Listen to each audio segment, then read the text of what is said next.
I got a 1 year, a 3 year, a 5 year, and a 10 year plan. And every 6 months I review that.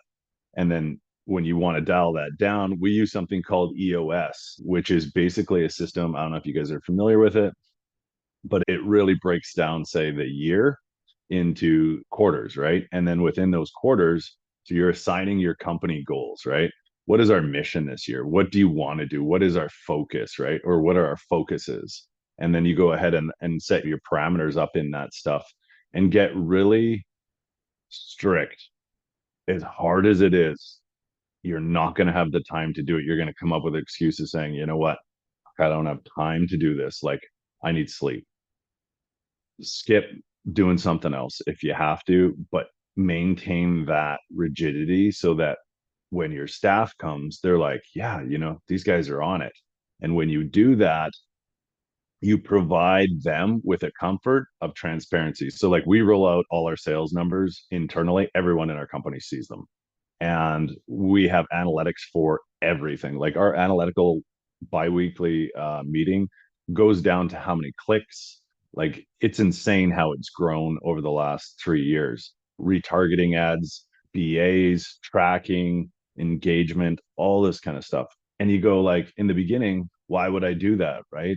Well, you don't know what works until you try it. And sometimes things just work that you go, I never would have tried that, but that worked out. So when it comes down to it, I think focus for every business is going to be different.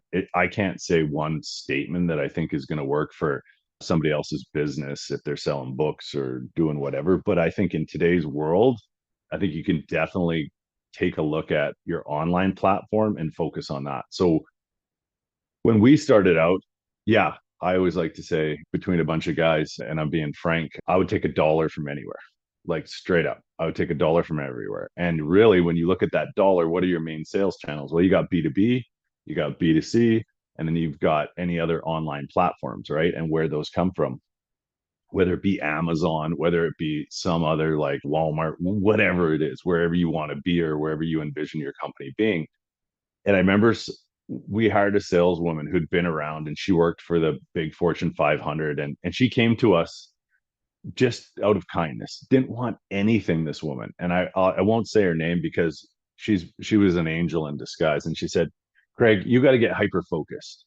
You can't do B2B and you can't do B2C. And I said, I'm going to say her first name, Jen.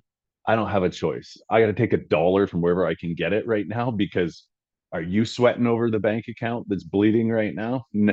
No, that's my sweat. And she's like, I get that, but you're going to have to decide at some point in time. And I said, yeah, maybe. And I just was like, yeah, she doesn't get it. She doesn't get it. And you fast forward a couple of years, and I'm glad I stuck to my guns saying, no, I need to put focus on B2B, even though the margins suck because they all take versus B2C and these online platforms, because those things don't happen overnight, right? Going back to what I told you guys is the biggest struggle for us was marketing and finding these right proportions of injections of cash into all these different things that go ahead and make that work at the end of the day.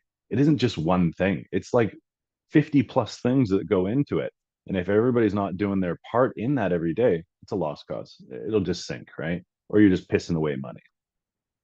And nobody has the time and patience to do that, right? It's hard when you're looking at that bank account every day and nobody else is, and you're trying to balance things out, right? So, when I go back to that, I think, yeah, now we look at things a bit differently, right? And where we are today is we go, all right, our focus is online. It is B2C, right? We do not put, and, I'll probably get shot from any of my stores that we work with. We have about 250 stores across Canada that we just love working with. They're amazing.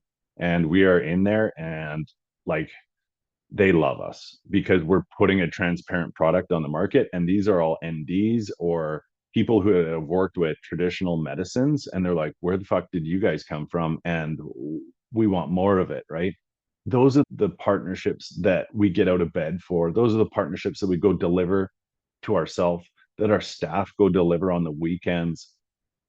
Those are the partnerships that we really invest in because they get us, they appreciate us and what we're putting forward, and vice versa. We give back to them in those supports, whether it be demos, whether it be, promotions, whatever it may be. That's branding, right? Building your branding in, brick and mortar. And then there's the other end of it, and that is the B2C, and those are the BA relationships that you were talking about. And we have some amazing BA relationships as well. And those take a ton of time and energy to go ahead and invest in. Like, we have somebody full time, she's a doctor, and all she does is help those relationships along every day. Like, we have 3 NDs on staff. To have that in a company, why are they not off in their own practice? They're amazing human beings, and they're here because for whatever reason they like us, and it's a fun environment, and they're like genuinely helping people in a place where people come to be helped, right? So it's a bit of a different spin that way, and I think we've just been very blessed for having that in our lives and those people in our lives, and just come at the right time. So I don't know. I can kind of go on forever.